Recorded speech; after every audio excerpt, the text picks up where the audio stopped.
प्रसार भारती अभिलेखागार की प्रस्तुति सदाबहार सुनहरे दौर का अनमोल खजाना।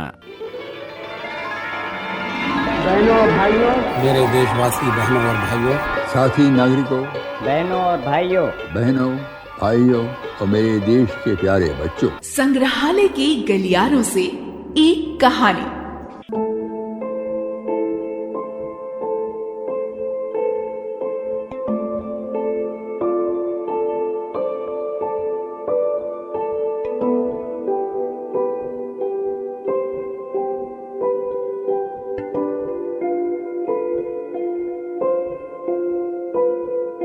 आज की कहानी दो सहेलियों के इर्द गिर्द घूमती है जो काफी समय पहले एक ही कक्षा में पढ़ा करती थी, पर एक दूसरे के बारे में बहुत कुछ जानते हुए भी अनजान थी। ये कहानी है दो सहेलियों के बीच पनपे एक अबोलेपन के एहसास की। एक सहेली दूसरे के बारे में कुछ भी न जानते हुए कैसे उसके प्रति अपने मन में गलत धारणा बना लेती है।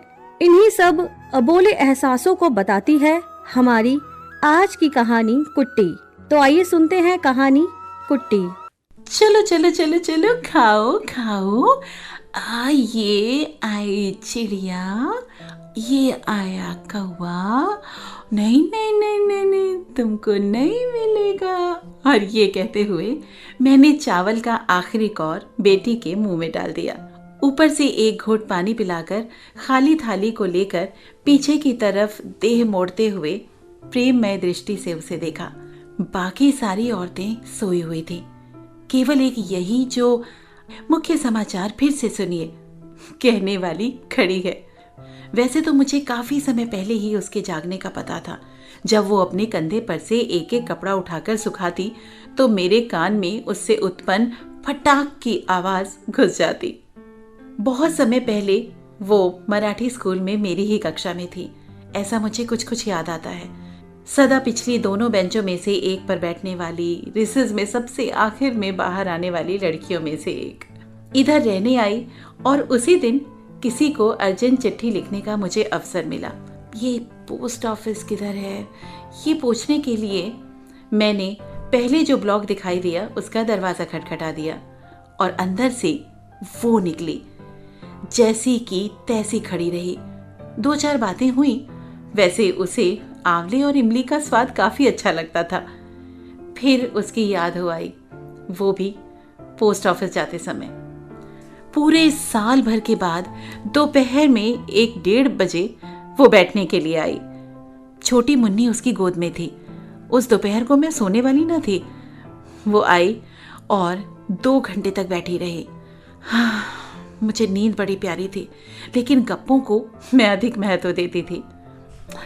फिर आइएगा कहते हुए वो निकल गई। जानबूझकर नहीं, लेकिन मेरा कभी उसके यहाँ जाना नहीं हुआ। ऐसी कोई मेरी रिश्तेदार भी ना थी। उसको सीधी बातें करनी ना आती थी। एक बार मेरी लड़की ने मेरा सिया हुआ फ्रॉक पहन रखा था। सच मेरा ही सिया हुआ था। अरे ये फ्रॉक कहाँ से सिलवाया? वो अपने सारे कपड़े दर्जी से ही सिलवाती थी। मैंने जवाब दिया, मैंने सिला है। ओह रियली मैडम, मैं आपको स्कूल के समय से पहचानती हूँ। ऐसी बातें, और वो भी 2-4 औरतों के सामने। खैर देखिए, जब तक मेरी बेटी मेरा सिया हुआ पहनेगी मैं तो तब तक सीती ही रहूंगी। और ये सुन सब हंस पड़ी। एक बार हम सिनेमा देखने गए।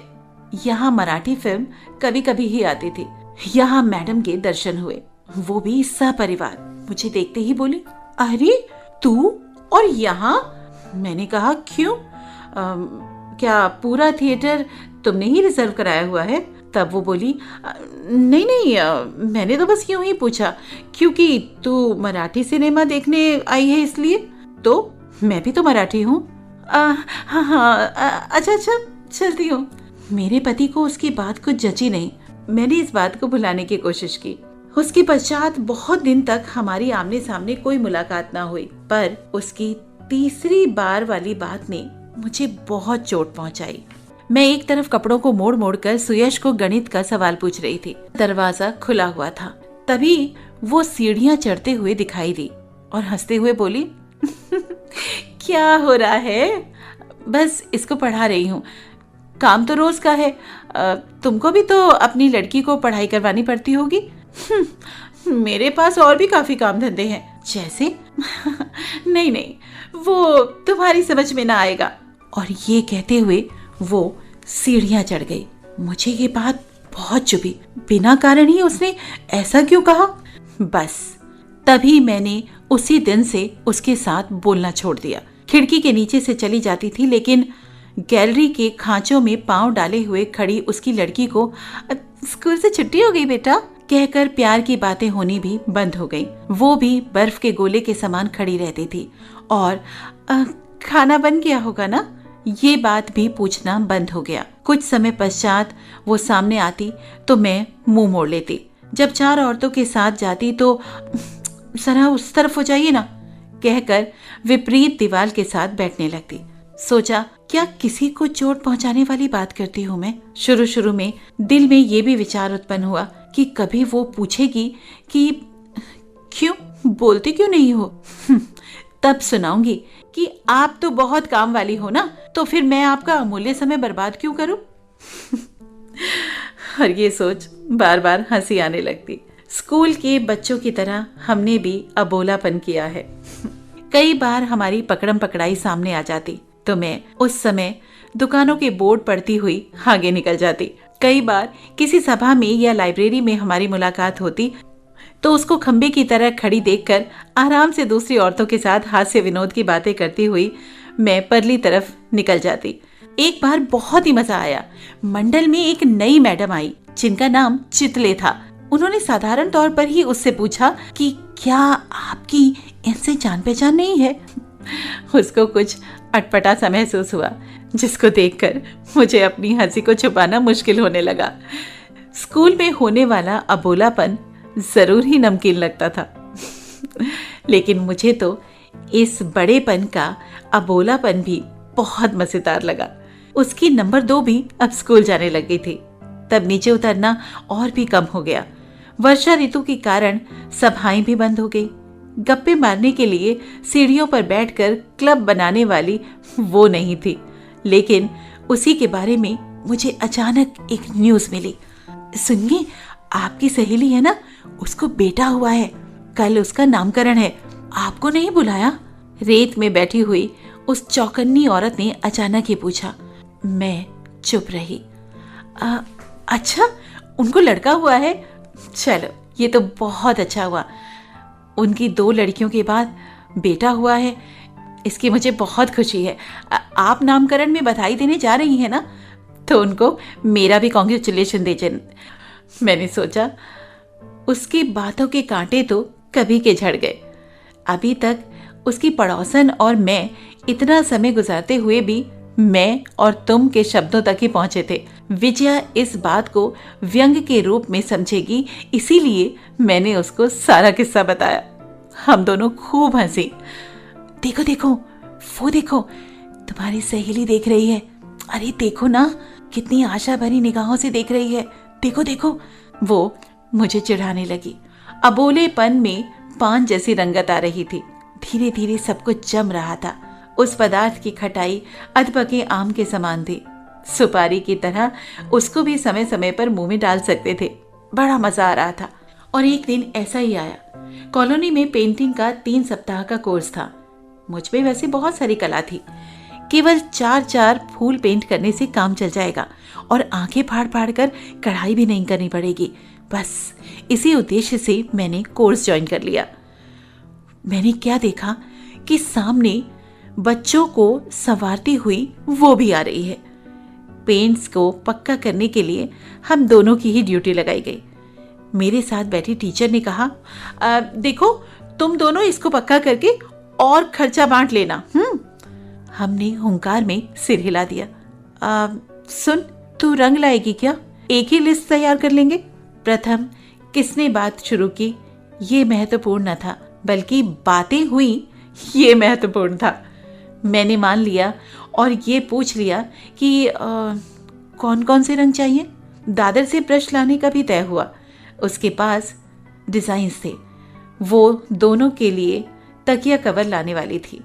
जाते समय उसका लड़का हंस पड़ा। वो दोनों बहनों की तरह ही था। टाटा, मैंने हंसते हुए कहा। बेटा, मौसी को कहो एक बार घर आना।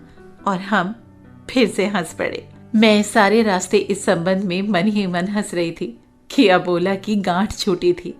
वैसे इच्छा तो न थी, लेकिन अनिच्छा भी न थी। अभी कुछ दिनों बाद हम पार्टनर बनने वाले थे और महीने बाद एक ही बोतल में ब्रश भी डुबोने वाले थे। आखिरी साड़ी को मैं रंगने वाली थी।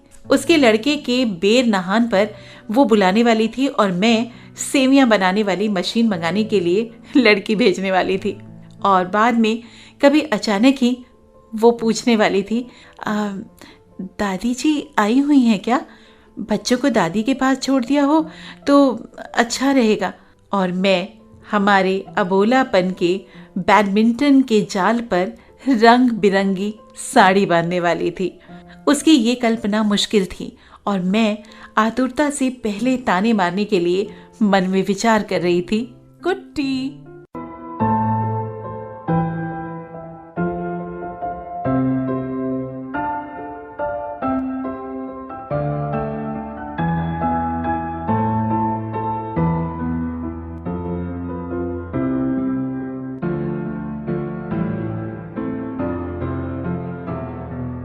श्रोताओं, अभी आपने MP लेले द्वारा रचित कहानी सुनी जिसका शीर्षक था कुट्टी। ये कहानी 22 सितंबर 1974 को आकाशवाणी पत्रिका के हिंदी के अंक में छपी थी। इस कहानी में वाचिका थी सविता शर्मा, कार्यक्रम की कंपेयर थी अर्चना गुप्ता, कार्यक्रम प्रसारण सहायक थे जतिन मीणा और कार्यक्रम की निर्मात्री रंगोली श्रीवास्तव। आप अपने विचार और सुझाव हमसे साझा कर सकते हैं। इसके लिए आप हमें ईमेल भी कर सकते हैं। हमारा ईमेल आईडी है archives@prasarbharati.gov.in।